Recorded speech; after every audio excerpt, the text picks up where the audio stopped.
You're listening to the Vent Podcast, where we bring you interviews and stories from around the world of wine and spirits. From winemakers and critics to sommeliers and master distillers, we'll explore the people and businesses who are instrumental in shaping the future of today's food and drinks culture. Enjoy the show.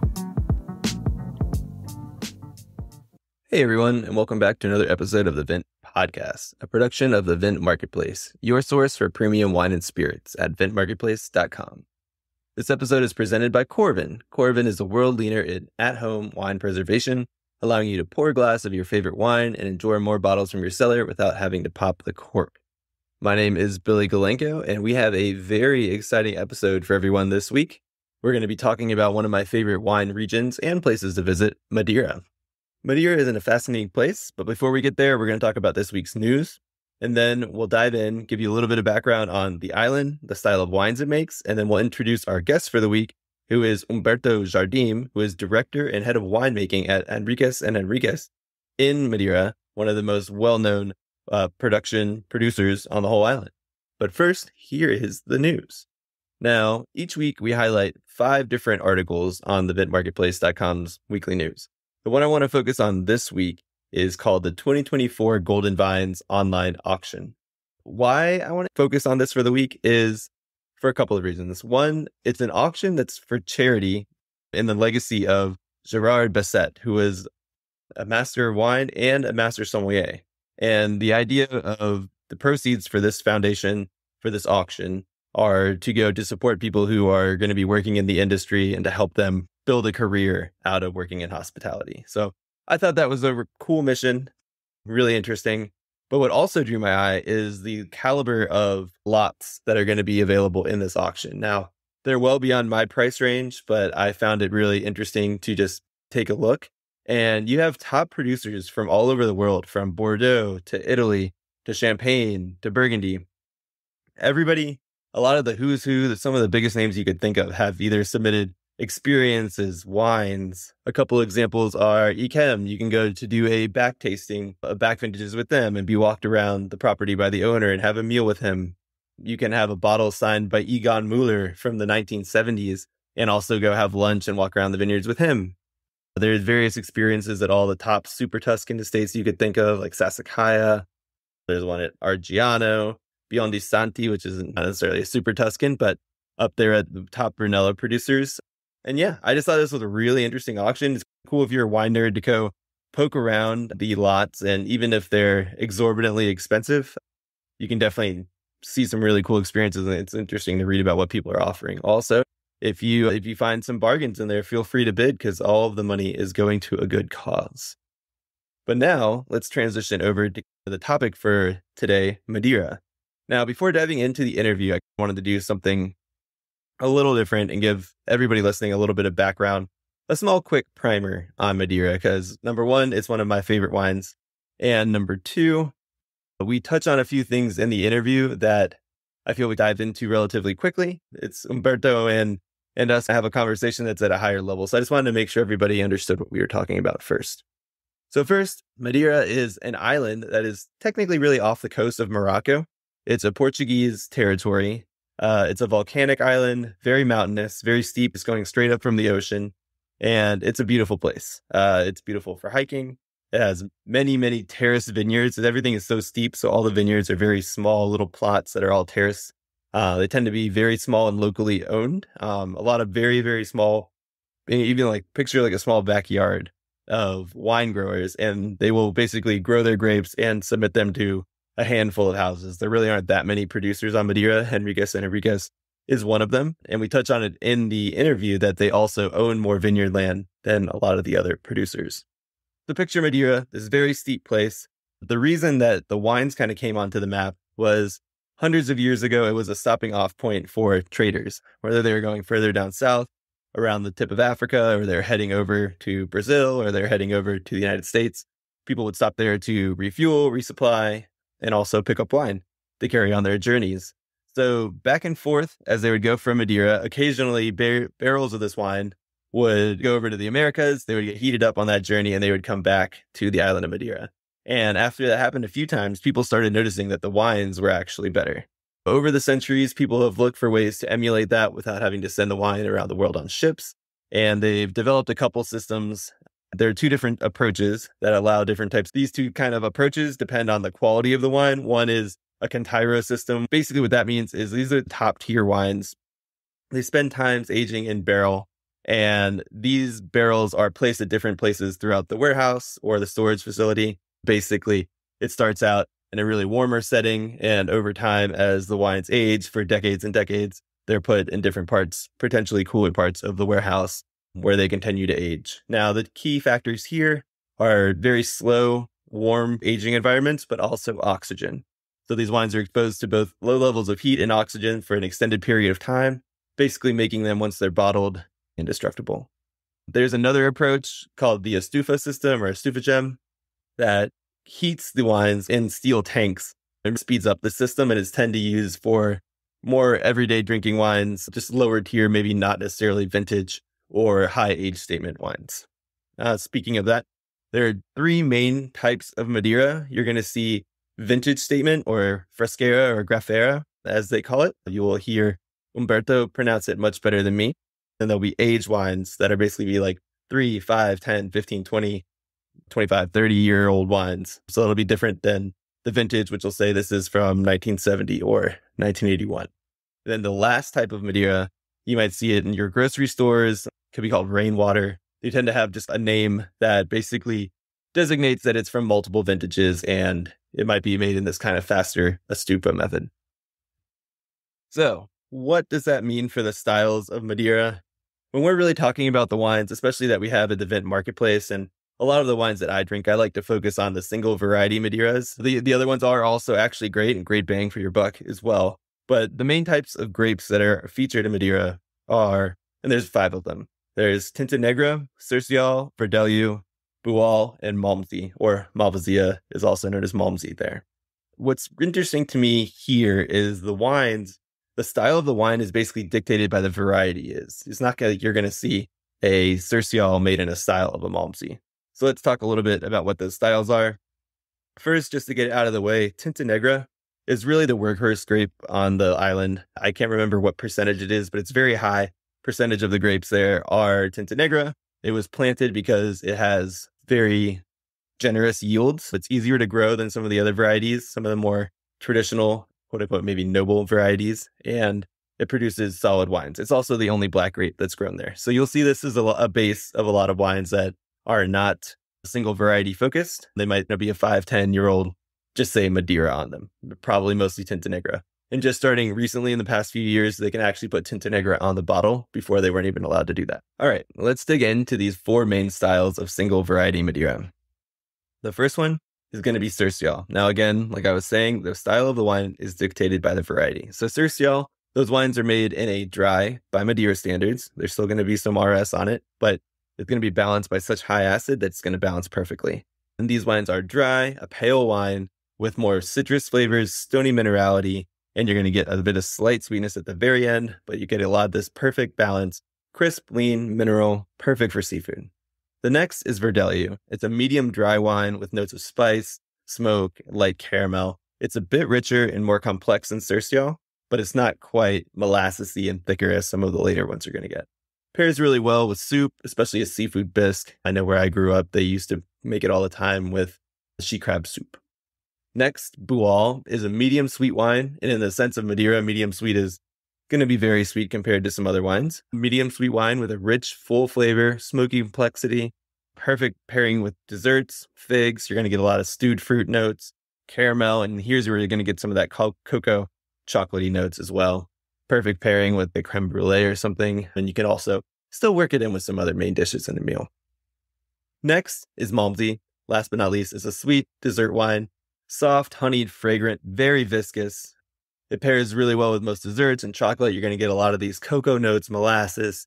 It's going to be very dark in color. They're so rich. They're so delicious. They still have acid. All of these wines that we just talked about, even with their levels of sweetness, have so much acid from all the varieties of Madeira that they taste really well balanced. And on the palate, they really refresh as you swallow. So nothing ever gets cloying and heavy like you might get with some other wines that maybe got really ripe or botrytis, but didn't have the acid to stand up to it. Those are the 4 main styles. And the last variety style that's making a comeback, and I hope it's making more of a comeback, and that is Terrantez. And with my American accent, I would say Terrantez. It's spelled Terrantez.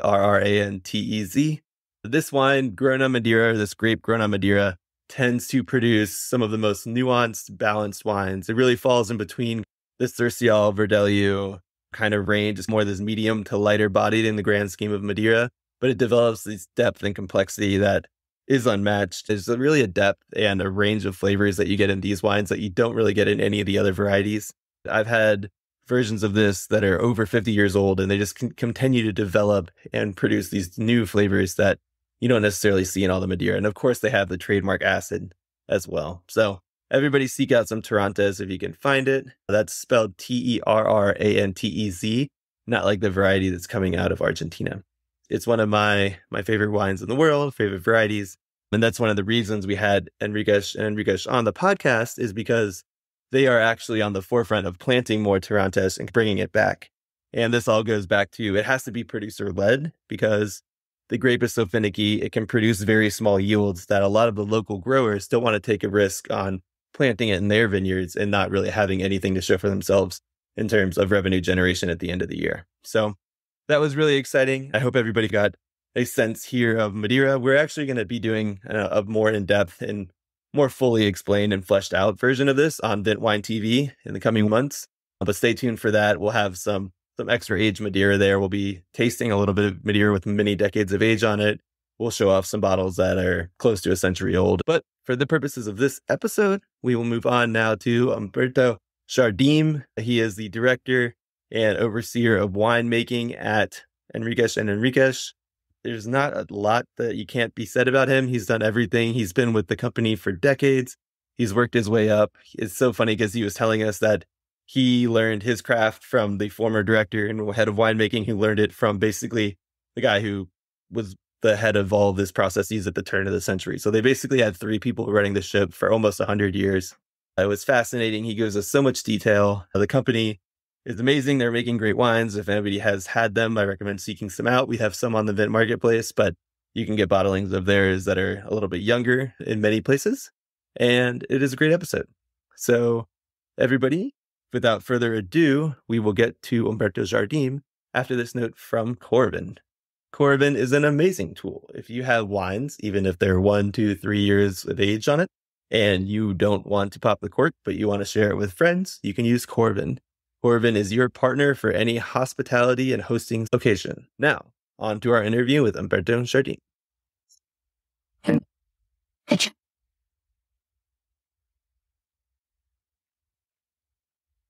Hi, Humberto. Thank you so much for joining us today. My pleasure. Thank you. Oh, I'm so excited. Everybody on this podcast knows I'm a big Madeira fan, and I'm personally a fan of Henriques and Enriques because while I was there, I went and visited some of your vines and walked around. A great, big fan of your wines, big fan of the work. So I was hoping maybe you could start with telling us a little bit about yourself, and then we'll dive into maybe a little bit of the history, just top level of Madeira and in the wines. Okay. My name is Humberto Jardim. I am the CEO of the company. So we are producing wines from long ago. One of the good things of us is that we have passed the testimony from generations. So Peter Crossat has been here for 53 harvests. He passed it to Luis Pereira, which stood here also for 41 harvests, and he passed it to me in the last 30 years. So at the end of this year, I will be 30 years working with H&H. Wow. That's amazing. That seems, yeah, there's only 3 guys. Lots of experiences, and sometimes it's destiny who chooses us. I'm basically economist. How I came to H&H on the financial point of view, because we had invested a lot in 1994, 95. It was the outcome of that investment, and I needed to pay attention to all of what has to do with the financial assets of the company. And then I moved, the company conquered me, and I moved to the winemaking in the bloodstream, I have to say. Choice of the company rather than being myself choosing the company. I had a different experience from the past. That's awesome. Are you originally from Madeira?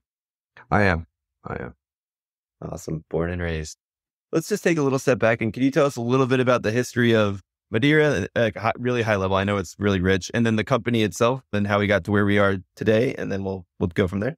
Yeah, as Madeira is long ago a wine producer without being the right place to produce grapes. In fact, we are on the same parallel of Casablanca. So we have a subtropical climate which rains when it should not, or it doesn't rain when it should.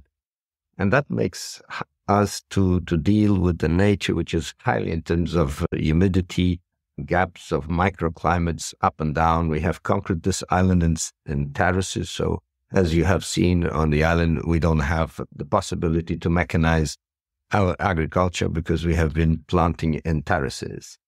Also, the fact that we are where we are in the Atlantic, we have been a connection, especially from Great Britain, which made the internationalization of what Madeira is about. We also started to plant Malvasia on the island because of the Genovese. They came from Heraklion in those days. I'm talking about the late 1400s.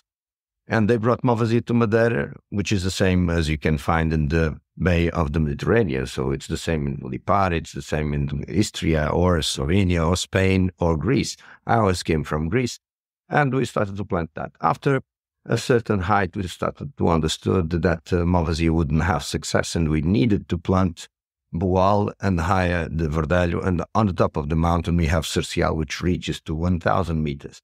This means that it was a trial and error in terms of what we are producing out today, because at the end, we don't have a high level of potential alcohol. Our average potential alcohol is just below 10, which means that we have a very high level of acidity, which prevents the wine to get jeopardized in terms of the oxidative process.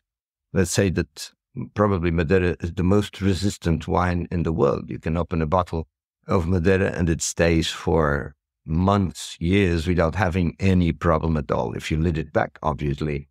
But other than that, the process of aging Madeira is the friendship of oxygen and also the temperature, because Madeira evolves by concentration, as losses of water, losses of alcohol. So it depends if you have an environment which is more humid or less humid in terms of the losses of volatility as alcohol or losses of water.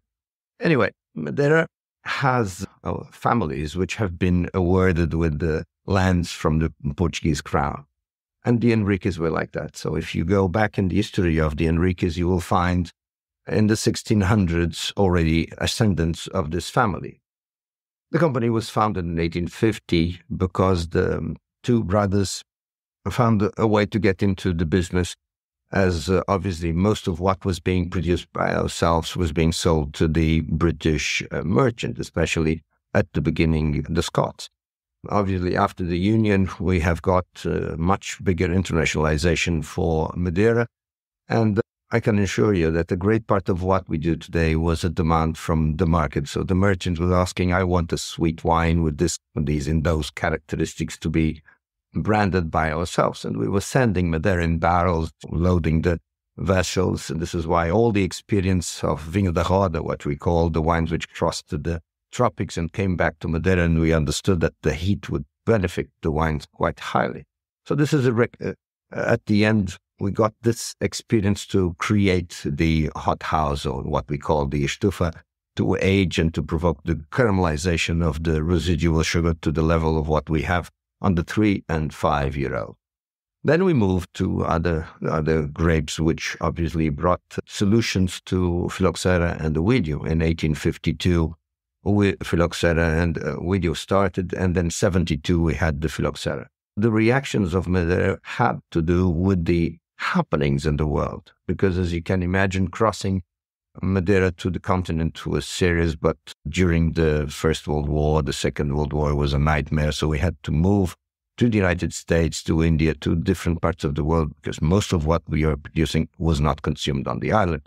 It was exported and still is. 80% of what we do is done through the expedition.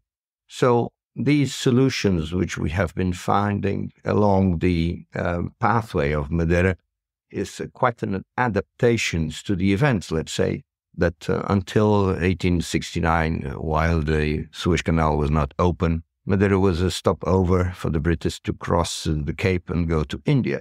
But then as soon as the Suez Canal opened, Madeira was left behind, and we had to move to the United States because obviously they spared 7,000 kilometers, and they crossed the Suez Canal to go to their economical interests in India. And at the end, Madeira was always a trade because we have Madeira tells the story of the island. When I have been telling you why we planted Madeira and why we have planted Tinta Negra, which produces 80% of what we do, most of the vines that you have seen.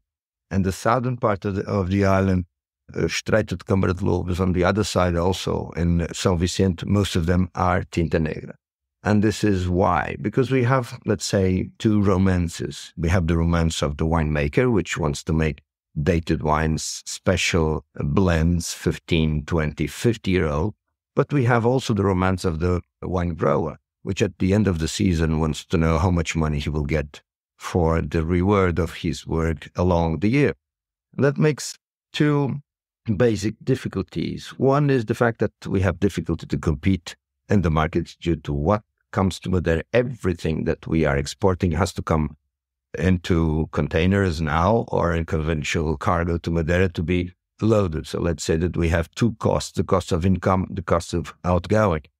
And that becomes quite difficult when we compete with the Pinot Charente, with the port, with sherry, with any other fortified wine in the world, and brings out a solution to make something which is incredibly different from the other wines. I'm not saying that any other one is very good. It is, but Madeira had to find a way to be noticeable and have notoriety to be chosen on the shelf when a 3-year-old or a 5-year-old is more expensive, because it has to be.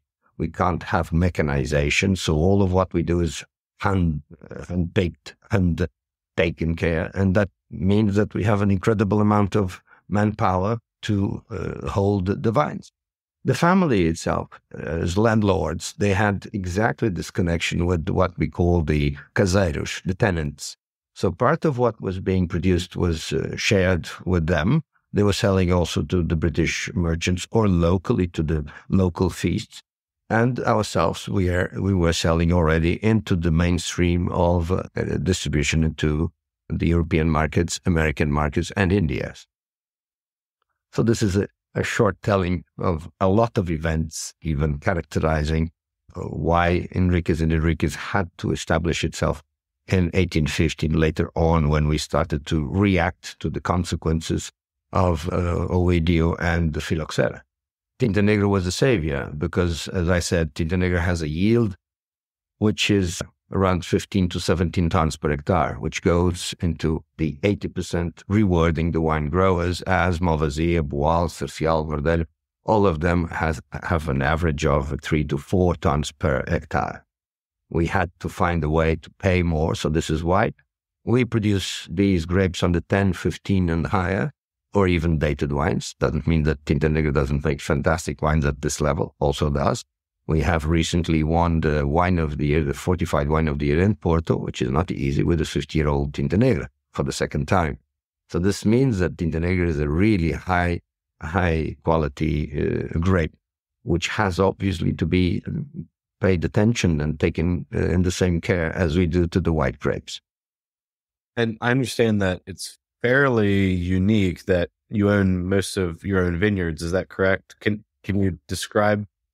Yeah, let's say if you look into the message of all of these companies, one will talk about family, one will talk about dimension, one will talk about competitiveness.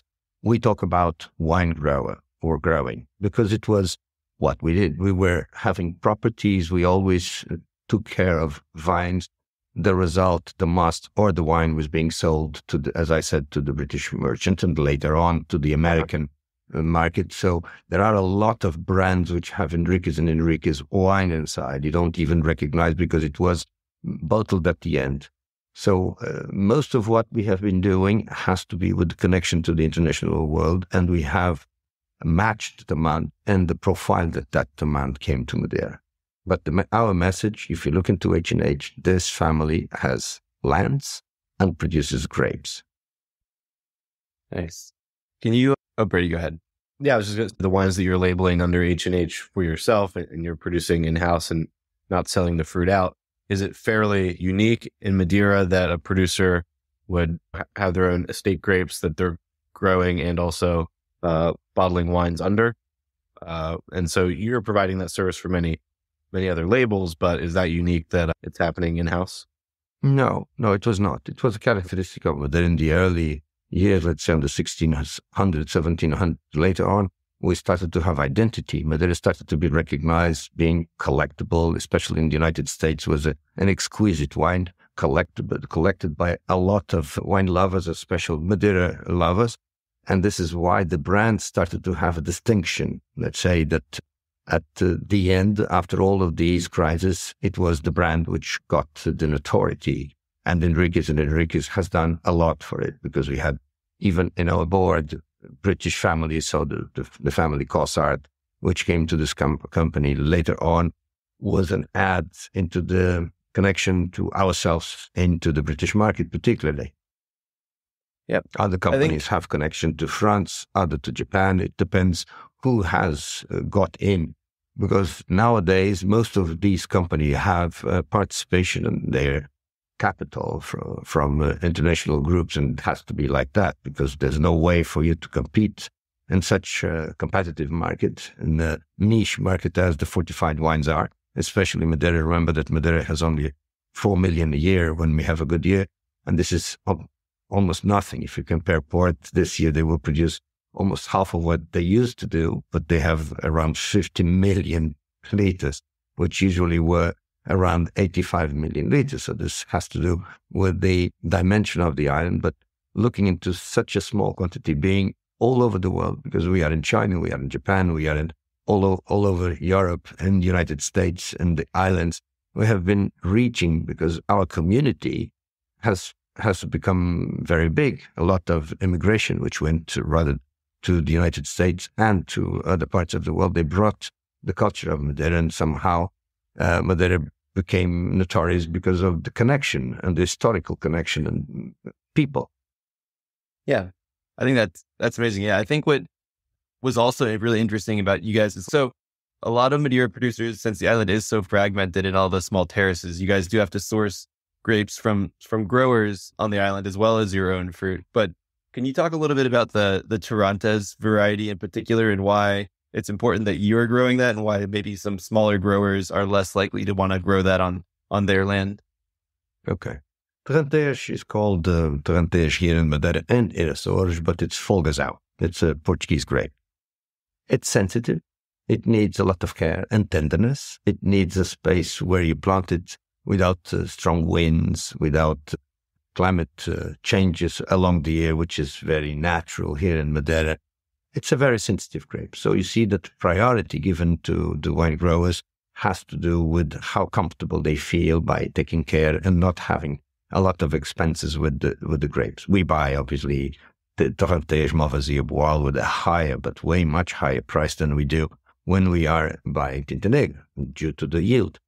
But let's say that Torrontés produces a wine which is a silky veil. When you look into the pattern of what Madeira is about, you look into, let's say, colors, a pattern of colors, and you will see that on the green, yellow side, you have Social. Then you move a little bit to the right side, and you have a darker yellow or orange, which will match with the Verdelho. A little bit further on the brownish, you will have the notes of the caramel and toffee brought by the Boal.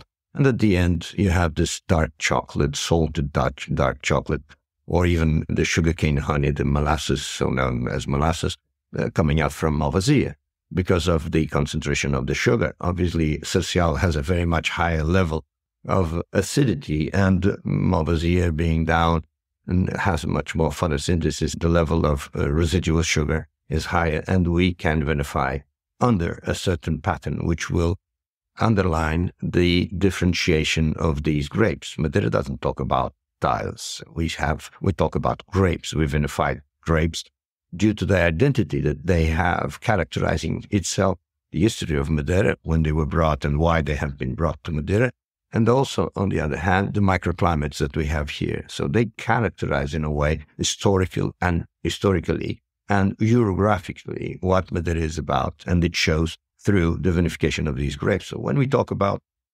Torrontés, we have a level of vinification which is near to what Verdelho is about, around 70 to 74 grams of residual sugar. Some of my colleagues can produce it higher, But in fact, in our house and most of the houses which I know, Trentije is always vinified as a medium dry. But I would say that when you have an expectation from the lemonish, zesty, grassy, orangine, chocolate, dates, figs, all of that you can characterize from the previous ones, Cercial, Verdel, Boal, and Malvasia, you will find more in terms of Trentije, the flowery, the pollen, let's say the seaweed, flavors that you are not so much connected in terms of references. And this is why it strikes, because most of the time we can talk with the wine, we can define the wine under our pattern of perception. But Trentije defines ourselves because it has an identity which imposes the balance of the acidity, which is bringing this freshness, the connection to the supportive through the alcohol integration, and the highlight of the transformation along the time of Trentije shows, in fact, a grape which is very unique. We like it very much. We planted in one of our vineyards, which had the Tinta Negra, but years ago, we have planted Trentije, very successful. It is in a valley, so it catches the sunshine on the rise, and just about the middle afternoon it goes. So it just has the amount of light that it is needed to the photosynthesis.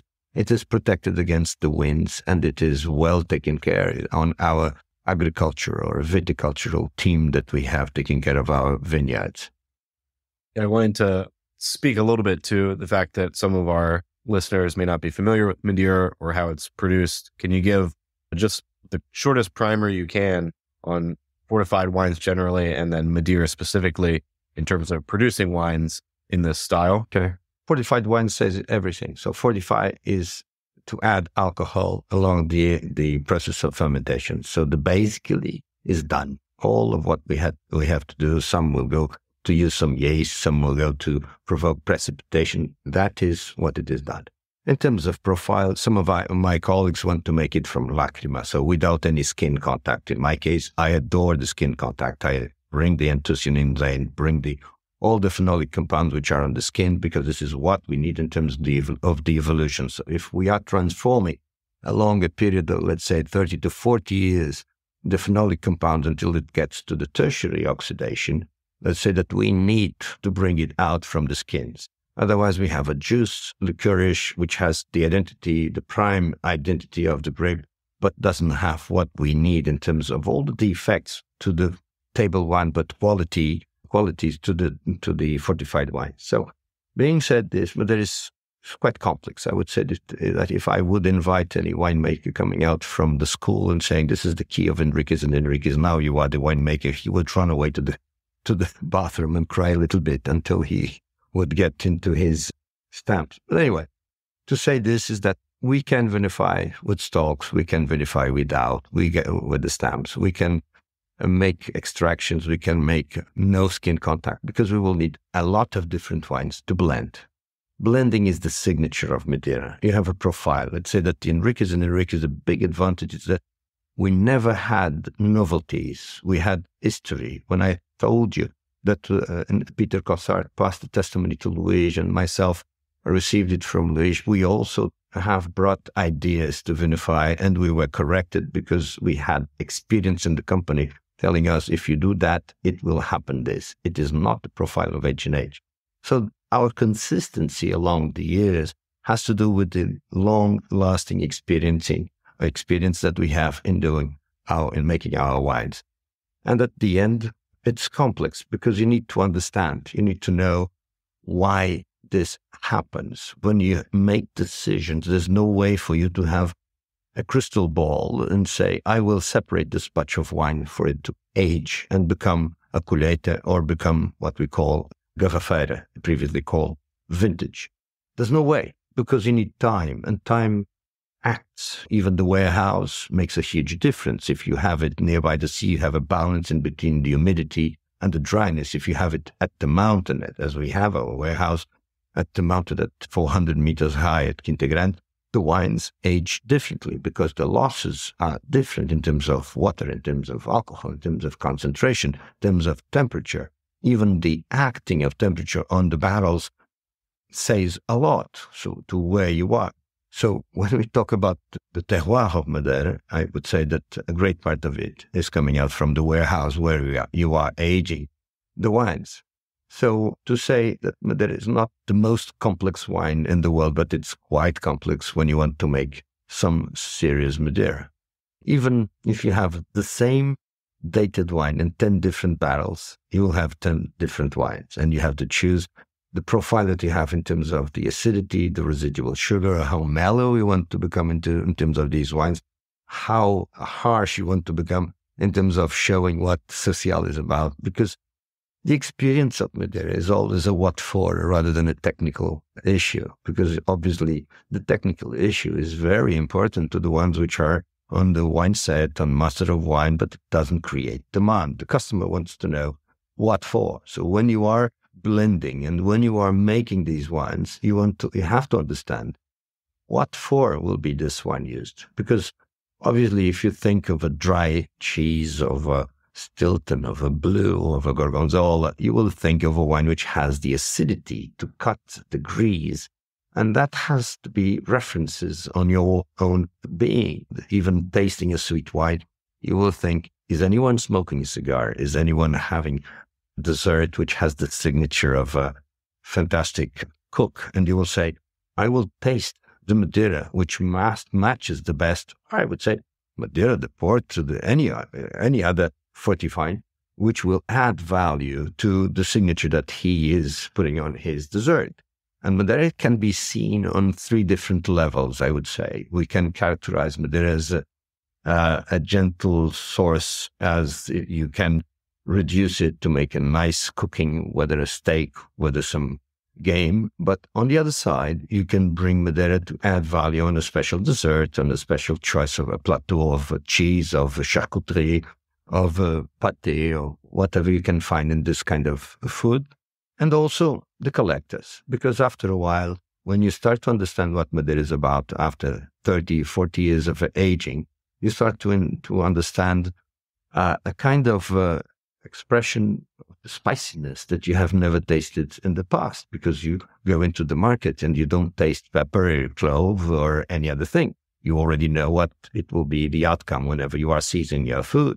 So at the end, you will find that on your mouth when you are tasting these wines, which on the tertiary will bring out an oxidation, which is the sauterelle and the curry flavors and all of that are somehow odd to especially younger generation, which doesn't understand the complexity of these wines and needs to be somehow brought into it's like a child to be brought by hand and tell them in the creche where the kinky things are for them to play.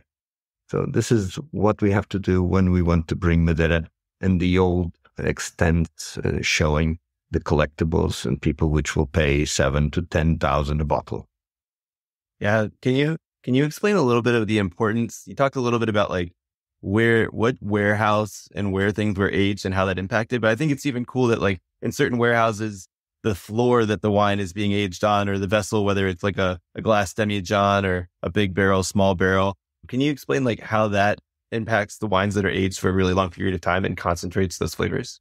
Yes, as you can see, Madeira aging for so long in barrels, we need to be very, very careful which kind of barrels we are using, because barrels for us are patrimony. Old barrels of 700 liters capacity are the usual ones for Madeira, because the balance in between the connection of the wine and the wood is the right one at 700. That means that whenever we want to age them for a long, long period, we will not use 5,000 liters barrels or rates, or even smaller, 3,000, 2,000.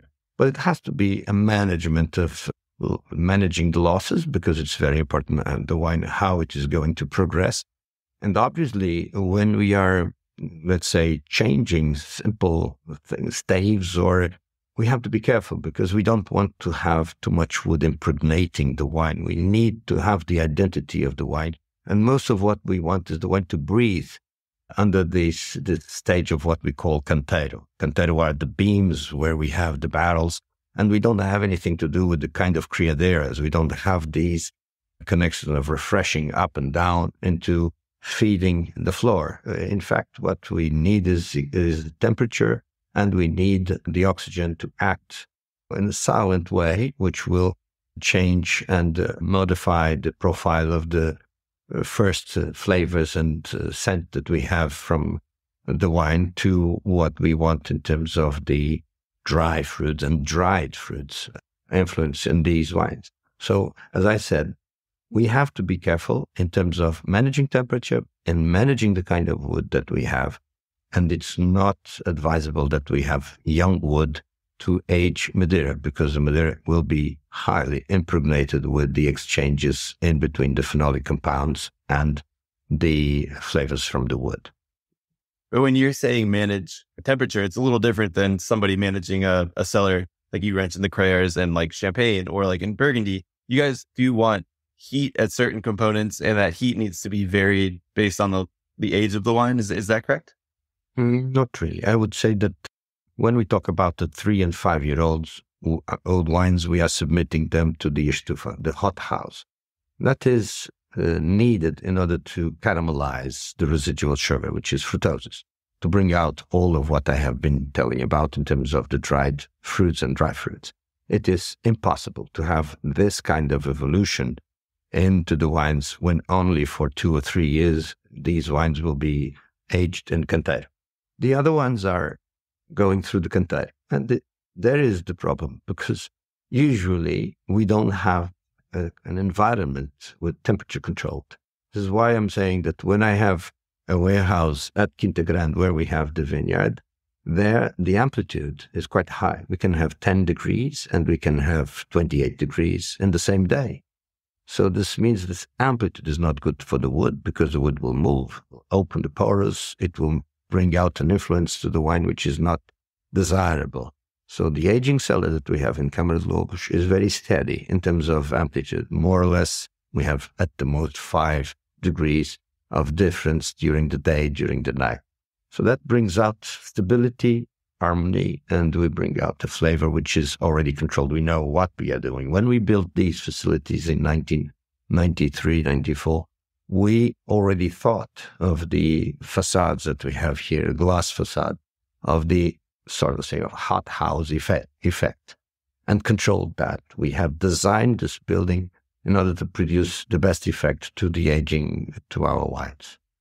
You talk about blending as being such an important part of the process in Madeira, and how you have so many base wines that you use to blend. And we know that we see age statements in Madeira, and we also see non-vintage wines. Can you talk about what decisions impact wines that are designated to be age-stated releases, ones that are used for blending into non-vintage releases? What are the... I will simplify it so we live from leftovers. If we want to tell the truth, we live from leftovers. Why? Imagine that I have a wine now which was bought in 2020, from the harvest of 2020. I'll be using those wines to the 10-year-old, to the 5-year-old, to the 15-year-old, which are the cash cow of our business. But at the end, there will be a notice inside my warehouse, which the chief warehouse will come to me and say, we only have 2,000 liters of Malvasia 2000. And I will taste the wine and I will say, wow, this has potential to progress to become a vintage or a garrafeira. Or I would say, maybe we need, this wine is already at a certain level of evolution, which is not highly complex, has a very nice gap in the market in terms of price point, and we can bottle it as a colheita. So colheita and vintage in Madeira means that you are mandatory by law aging these wines for 5 years if it's a colheita, or 20 years if it is garrafeira or fresqueira. So this means that time is what makes the difference. And when I say we live from leftovers, it's because the time has gone by. And this elapse of time has allowed me to verify what happened along the decision process that we have done in our house. There's no point for us to be tasting wines along the aging process, because every year we will taste a different wine. It has changed, it has evolved. You can make a blend for different 5 wines already aged this year. And if you want to repeat it in 10 years with the same wines, the outcome will be completely different.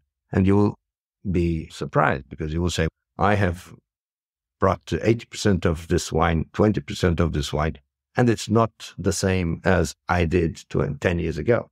because they have evolved singularly to a level which at the time that you are blending again, they will show differently. So this is the beauty of Madeira, is how you have to always overcome the difficulties that time and aging brought to your senses in terms of the evaluation of these wines. When you're blending your 5, your 10, your 15-year-old wines, are you primarily focusing on single variety, 5, 10, 15, or do you guys produce some just general Madeira as well? When we talk about 3 and 5-year-old, we are blending Tinta Negra, different kind of Tinta Negra, but we are probably, sometimes we need some more acidity. I might use some Social, but it has to be already collated Tinta Negra, because I'm not spending the very short amount of wine that we have on the white grapes to produce entry-level wines such as 3 and 5-year-old. There's no sense on my point of view, on the economical point of view. I would be selling 10-year-old Social, even though you would say, but it's only 3% or 5%. Yeah, but I'm losing the account. I have to deflect the account into the future. So I might need that whenever I will have the market of 10, 15, or 20-year-old, such as Verdelho, Malvasia, Boal. So when we are blending, we are making the signature of a wine with the profile of a 3 and 5-year-old. To the other ones, as I said, most of what we do is single varietal. So Malvasia is single varietal. We are not using any blend because there's no sense for us. We want at the most to have the identity. When we talk, we write on the label Malvasia. Anyone which is consuming Madeira thinks, what does Malvasia taste like? Doesn't make any sense, even though I'm authorized by OEV to use 15% of any other varietal, because we need to have at least 85% to bear the name of the original grape on the label. But that's not what we do. We want to have the full identity of the different varietals, and this is why we have 100% of what is written on the label. That's awesome. That makes a lot of sense. I guess something that I want to talk about a little bit now is Madeira's place in the world and what you've seen as it's evolved. I think it's been an historic wine that's been highly sought after for generations, but obviously in recent decades, like you were saying, some people need to be re-educated on it. How are you guys, what does the market look like to you guys now in terms of opportunities, and what are you guys focusing on to, as we move forward, help Madeira spread throughout the world? As I said previously, it was much more in the past until, let's say, the beginning of the 2000, people were asking us, how do you make your wines? And we were stopping fermentation with alcohol, which kind of alcohol coming from, where from, at which density, which level of acidity, how many grams, blah, blah, blah. As I said, technical advices were good, technical information also, but it doesn't create demand. For us, it was understood, and especially when you look into the market, people ask you, how do I drink your wine? Because you have so many wines in the world which are saying, we are good with Wagyu beef, we are good with this and that. Come on. Madeira has to tell as well, what for is Madeira? And I would say that if you look at this palette of colors, we have wine for all of the occasions. Sometimes people ask me, Berto, what is your preferred wine? I would say, I don't have a preference in terms of wine. I have a preference of wine under a circumstance of occasion. Because if I'm drinking a coffee or having, a very strong dessert of chocolate, I might want some sweet wine, whether Boal or Malvasia.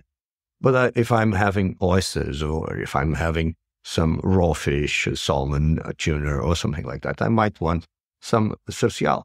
And as well to the other two.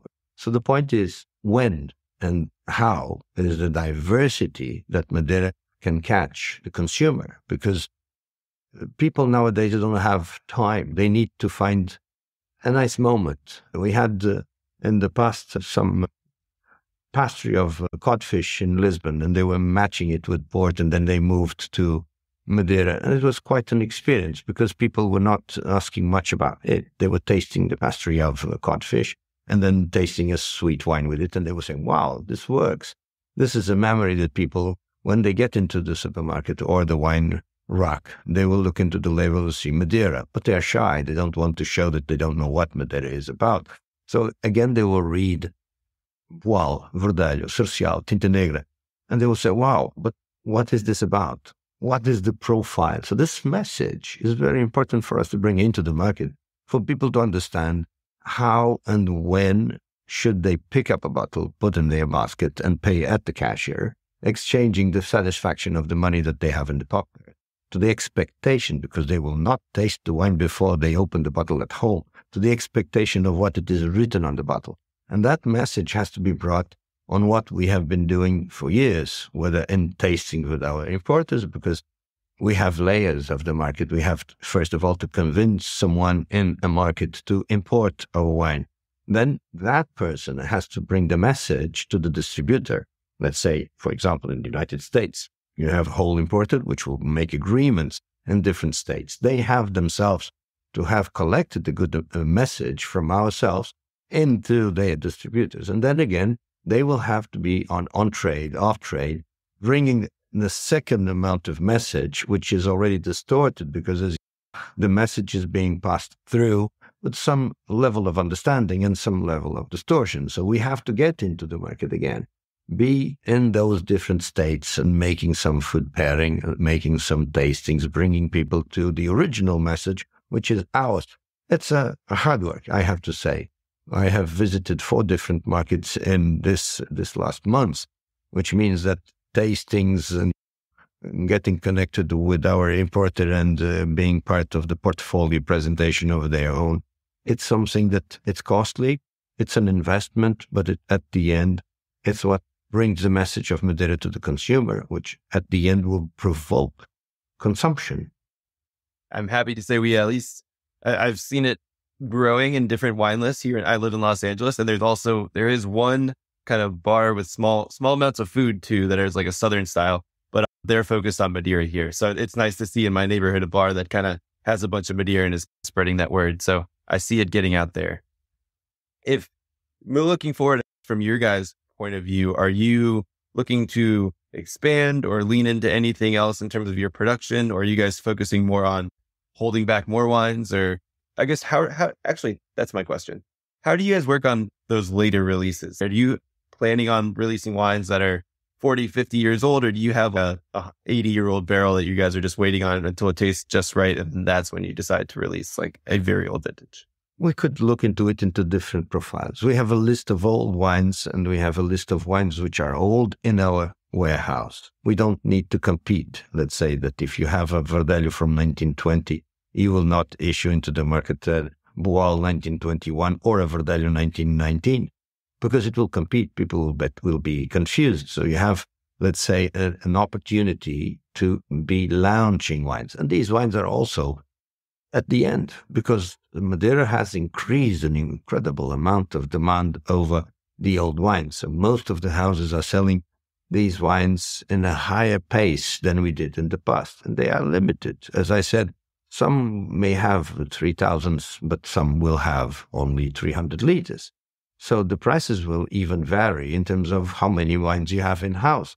Because I don't have any willingness to sell wines, for example, Grand Old Boal, which we sell in our shop at the moment at above 7,000 euros. You would say someone coming to you and saying, I give you for 2 bottles 5,000. I don't want. It's not something, it's history. It's part of ourselves. It's what character. It's a wine with 200 years. It goes back to the family. There's a lot of connections with ourselves. This is not our core business. This is our history. This is our silverware in the market. So when you ask me that, is obviously increasing the amount of wines in our warehouse. It means that we have to increase the size of our warehouse. We have it optimized. So whenever we think that we have to grow, let's say that, okay, there's some empty space in our warehouse that we need to fulfill.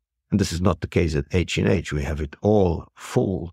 So let's say that we have a turnover which has been achieved along the years, and we know more or less how much we need to the 3-year-old, 5-year-old, 10, 15, even higher, which are the pace of our distribution. Then they have collectibles. We have, let's say, the pearls and the gems that we have hidden in our warehouse, aging, and will be released from time to time.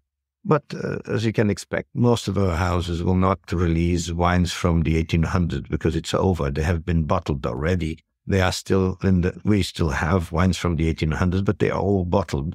We have barely wines from the beginning of the 1900s. Last year, 2 years ago, we have bottled Bastardo 1927. We have bottled Verdelho 1928 and 1932 Cercial. So this, I would say, Cercial 32 and Joan Cercial 28. And all of these are gems. We don't have much of it. Obviously, we would like to, but these are wines which settled in our warehouse, in our reserves, less and less along the years due to the high and the strong demand that we have.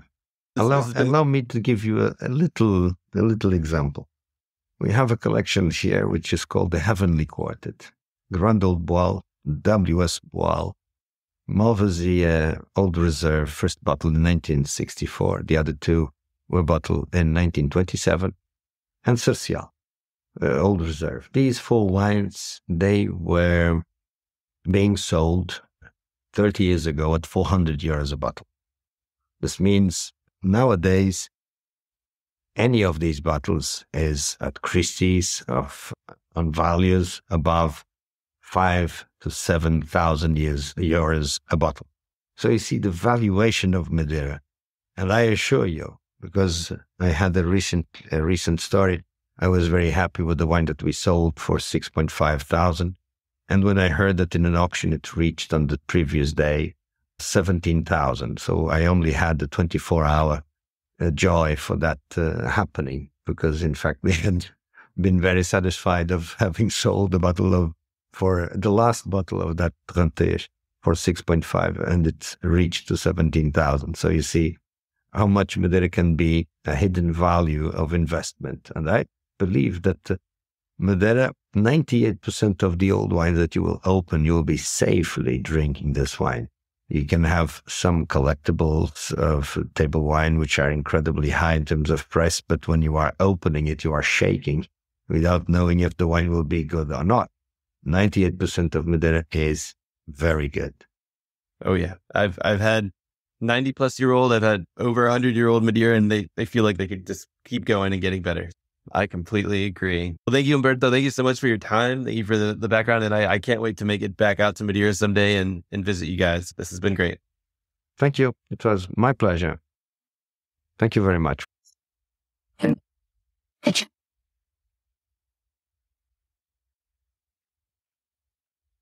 All right. That is our episode with Umberto Jardim. I hope everybody learned a lot about Madeira. I hope everybody goes and seeks some Madeira out. And if you're going to be hosting a party soon, I recommend getting a Corvin so that you can Corvin the wines you're drinking next to the Madeira, because the Madeira is basically indestructible and you will not need to Corvin it. That is our episode for this week, and we'll be back with another episode next week. Cheers.